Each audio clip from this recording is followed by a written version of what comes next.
Klien kami menyampaikan bahwa beliau itu dilaporkan di Polres Jakarta Timur atas nama Dr. Samira.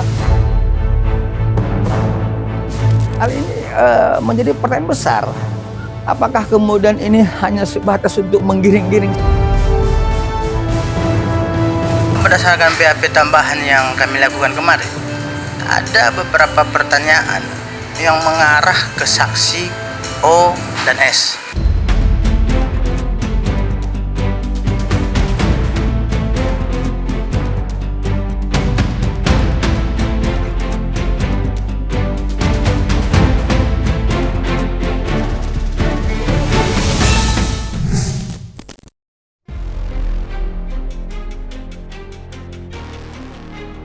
Sengkarut konflik panas antara selebritis Nikita Mirzani dan seterunya Dr. Reza Gladys hingga sampai saat ini masih menjadi polemik panjang tak berkesudahan.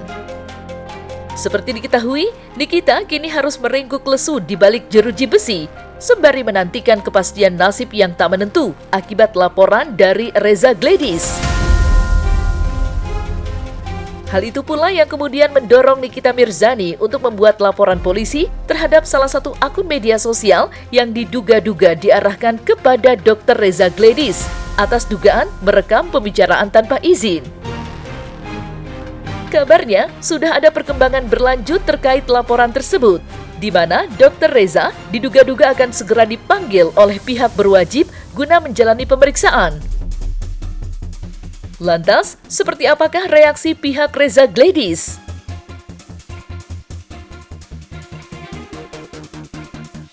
Jadi di dalam LP tersebut, Bang, ini kan kami masih melihat berdasarkan media sosial ya, itu masih dalam proses lidik. Nah, dalam proses lidik ini masih dicari ini, Bang, siapa ini yang terlapor. Dan yang paling parahnya, dalam LP tersebut, Bang Fahmi di dalam surat LP-nya tidak ada menyebutkan siapa, dia mewakili siapa di dalam yang beredar ya. Kami menganalisa berdasarkan surat yang beredar tersebut. Nah, apakah itu klien kami atau tidak? Berdasarkan surat LP itu kami membacanya masih dalam lidik. Nah, artinya lidik ini, Bang, masih pencarian. Apakah dia berwujud manusia atau tidak? Kita belum tahu. Kita lihat aja nanti proses penyelidikannya. Jika nanti ada surat undangan wawancara ataupun klarifikasi, kami selaku warga negara yang baik siap, Bang. Oh, peperangan kan belum dimulai. Pasti ada. Santai aja, nggak perlu terlalu Jadi kita akan pasti melakukan sesuatu, tapi tidak perlu kita sampaikan sekarang. Jadi contohnya di saat-saat tertentu, waktu sudah berjalan, proses sudah berjalan, tiba-tiba saya mendapatkan kuasa untuk melaporkan dugaan tindak pidana. Terkait laporan atas NM itu, perlu kami jelaskan bahwa setiap warga negara itu memang mempunyai kewenangan untuk melapor. Nah, itu sah-sah saja. Tapi di sini perlu kami tegaskan kepada seluruh masyarakat juga ya, bahwa siapa yang melapor, maka dialah yang harus membuktikan tuduhan-tuduhannya. Dan kami siap-siap aja terkait laporan itu. Sementara itu, langkah hukum terbaru pihak Nikita Mirzani nampaknya tidak lepas dari upaya untuk bebas dari penjara. Pasalnya, dengan laporan tersebut, pihak Nikita seakan ingin membuktikan keabsahan dari bukti rekaman suara yang diduga-duga digunakan pihak Reza kala melaporkannya. Ia, Fahmi Bahmid, selaku kuasa hukum Nikita, berpendapat bila rekaman itu dianggap menjadi bukti yang tidak sah dan didapatkan secara ilegal, maka tidak menutup kemungkinan jika proses ini menjadi tidak sah. Lantas, seperti apakah pihak Reza Gladys menanggapi pendapat Fahmi? Serta bagaimanakah pula penjelasan lengkap Fahmi Bahmid terkait hal tersebut? Merekam tanpa izin, sebagaimana yang diatur dalam pasal 31 dan 32 Undang-Undang ITE atas objek yang dijadikan dasar untuk membuat laporan. Itu. Sehingga dengan demikian, karena itu juga diproses hukum, maka objek yang dijadikan bukti itu menjadi objek yang dipertanyakan. dipertanyakan sahnya, jadi menjadi patut diduga tidak sah. Kalau itu tidak sah, berarti proses hukum ini pun menjadi tidak sah semua. Perlu kami sampaikan juga bahwa di dalam proses laporan Dr. Reza Gladys itu telah melewati proses penyelidikan dan penyidikan serta gelar perkara sebagaimana ketentuan Perkap nomor 6 tahun 2019 yang sesuai juga dengan SOP manajemen penyidikan dan penyidikan sebagaimana diatur dalam Peraturan nomor 1 tahun 2002 Peraturan Kepala Badan Bareskrim tentang SOP penyidikan dan penyidikan. Nah, terkait barang bukti tersebut, jika memang itu dianggap sebuah yang tidak sah atau semacamnya, itu nanti ranahnya disajikan di pengadilan. Di saat barang buktinya patut diduga didapatkan dengan cara ilegal, maka proses hukum itu pun akan patut diduga menjadi proses yang tidak sah. Seperti itu. Saya nggak perlu perpanjang lagi, cukup dengan kalimat itu. Terkait dari rekaman tersebut, jadi seperti ini perlu kami jelaskan bahwa di dalam bukti itu 184 itu alat bukti itu ada 5, bukan rekaman saja. Rekaman itu kan termasuk dalam petunjuk. Jadi dalam bukti 184 itu adalah surat, keterangan saksi, keterangan ahli, keterangan terdakwa, dan petunjuk. Nah, jadi terkait tuduhan-tuduhan seperti itu silakan saja nanti dibuktikan di pengadilan jika memang itu dianggap tidak sah. Kisruh dunia skincare memang tidak ada habisnya menghadirkan kejutan-kejutan baru yang menggegerkan. Angin momentum saja sepertinya tak berhenti berbalik arah. Hal itulah yang nampak tengah dirasakan oleh pihak Reza Gladys. Usai berhasil menyeret Nikita Mirzani dan Mail Syaputra ke dalam kurungan penjara, kini Dr. Reza justru dibuat harap-harap cemas dengan sederet laporan yang datang menyapa. Selain datang dari Nikita Mirzani, langkah hukum terhadap Dr. Reza juga hadir dari sosok Dr. Samira Farahnas alias Doktif. Ia berdasarkan kabar yang beredar, Doktif telah melaporkan Reza Gladys di Polres Jakarta Timur dengan persangkaan pasal 310 dan 281 KUH Pidana. Lantas, seperti apakah tanggapan pihak kuasa hukum Reza menyaksikan gebrakan baru Doktif?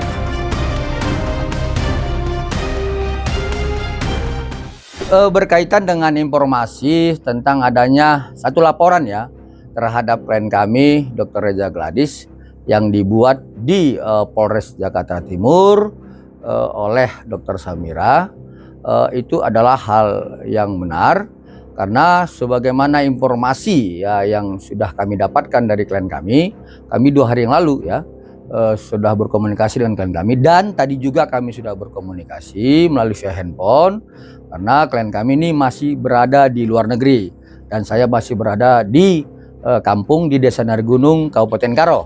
Nah, jadi dari hasil komunikasi kami, klien kami menyampaikan bahwa beliau itu dilaporkan di Polres Jakarta Timur atas nama Dr. Samira dengan persangkaan pasal 3110 dan 281 Undang-Undang Nomor 1 Tahun 1946 tentang Kitab Undang-Undang Hukum Pidana. Dan di dalam laporan tersebut disampaikan bahwa terjadinya sebuah dugaan tindak pidana yang terjadi di sekitaran Rawamangun, dan kejadian dugaan tindak pidana itu terjadi pada tanggal 17 Januari 2025. Jadi berdasarkan hasil komunikasi kami dengan klien kami, ada satu hal yang aneh yang menurut kami sebagai kuasa hukum ya. Kenapa ada seseorang yang melaporkan klien kami terhadap persangkaan 310 dan 281 Kitab Undang-Undang Hukum Pidana, tetapi terhadap peristiwa itu klien kami pada tanggal yang dimaksudkan dalam laporan itu tidak ada di tempat. Ya, kami serahkan kembali kepada proses hukum penyidik dan kepada kejaksaan. Pokoknya ya, teman-teman doakan yang terbaik aja buat saya dan keluarga sama istri ya. Yang terbaik, kalian sehat-sehat ya. Tapi kalau dokter sendiri keinginannya apa kalau sama efek sendiri gitu dok? Apa proses hukum baik lah. Keinginannya proses hukum berjalan aja gitu. Entah apa yang sebenarnya terjadi pada tanggal 17 Januari 2025 silam. Sampai-sampai mendorong Doktif untuk membuat laporan polisi dengan persangkaan 2 pasal sekaligus. Namun uniknya, pertanyaan itu tidak hanya menari di benak warganet, tetapi juga pada pihak kuasa hukum Reza. Apalagi pihaknya sudah berpendapat bila Dr. Reza sejatinya tidak berada di tempat kejadian perkara. Meski begitu, Julianus Paulus Sembiring selaku kuasa hukum Dr. Reza menegaskan bila pihaknya siap untuk menghadapi laporan tersebut. Lantas mungkinkah pihak Reza kini dibuat menduga kalau laporan ini sengaja dibuat oleh Doktif guna menggiring opini belaka?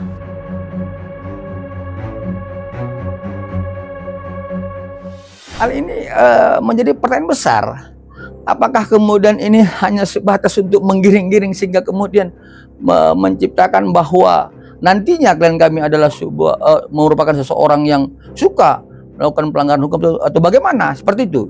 Tetapi saya pikir itu hal yang wajar ya, hal wajar. Penyidik wajib menerima laporan setiap warga negara dan tidak boleh menolaknya. Saya pastikan kami sebagai kuasa hukumnya akan menghadapi itu, ya. Dan kemudian kami akan membuat sebuah pembuktian bahwa klien kami itu tidak dapat dibuktikan sebagaimana yang dituduhkan terkait laporan polisi yang di dalam persangkaan pasal 281 dan 310 Kitab Undang-Undang Hukum Pidana. Ya kami serahkan pada proses hukum.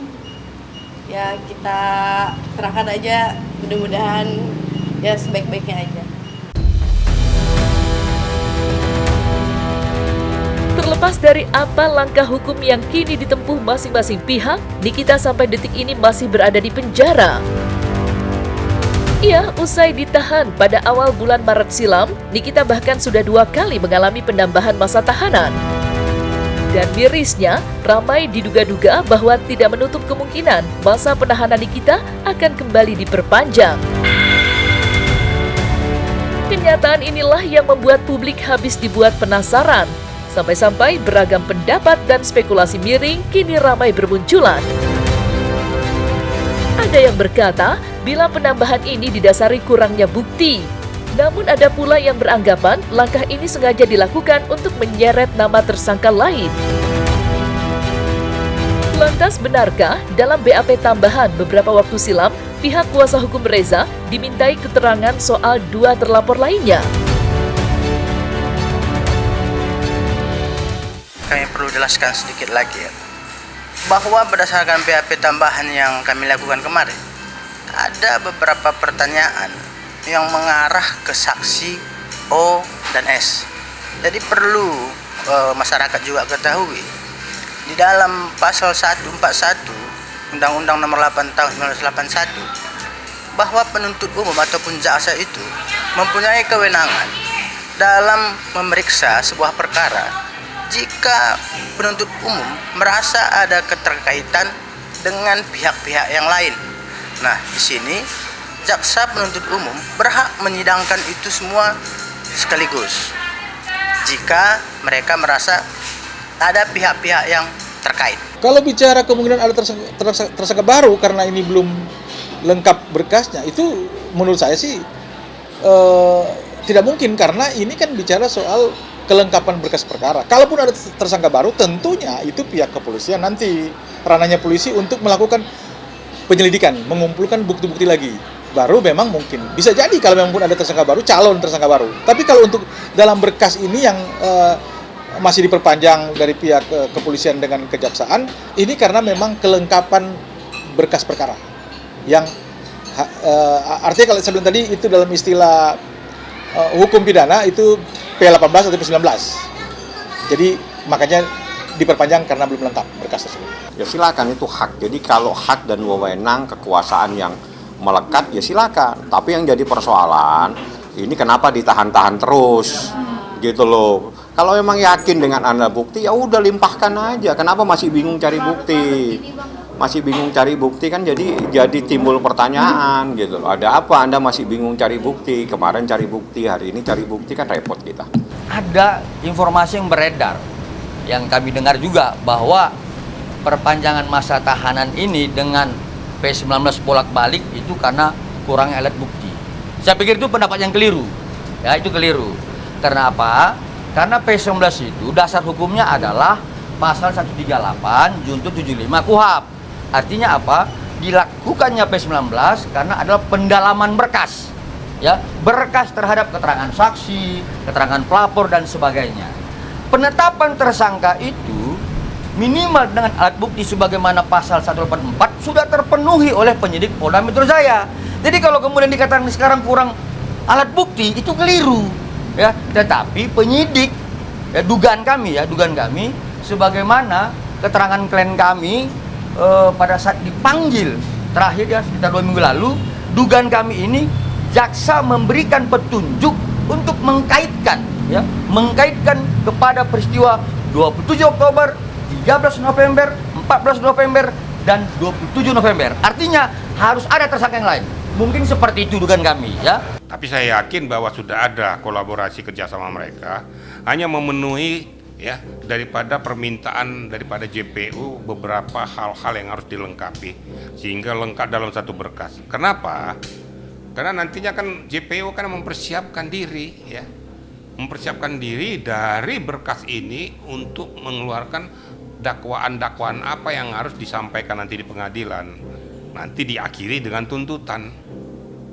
Tapi dengan mengeluarkan SPDP itu JPU sudah menyetujui terjadinya suatu peristiwa penyidikan dari pihak kepolisian. Kira-kira gitu ya. Tapi saya yakinlah itu akan berjalan. Sebelum batas 40 hari ke depannya itu selesai, itu sudah penyerahan tahap 2 nanti. Makanya ini kan bekerja siang dan malam, saya yakin pasti. Saya kan mantan penyidik. Saya berani untuk mentersangkakan orang, saya berani harus menyajikan P21 dan penyerahan tahap 2.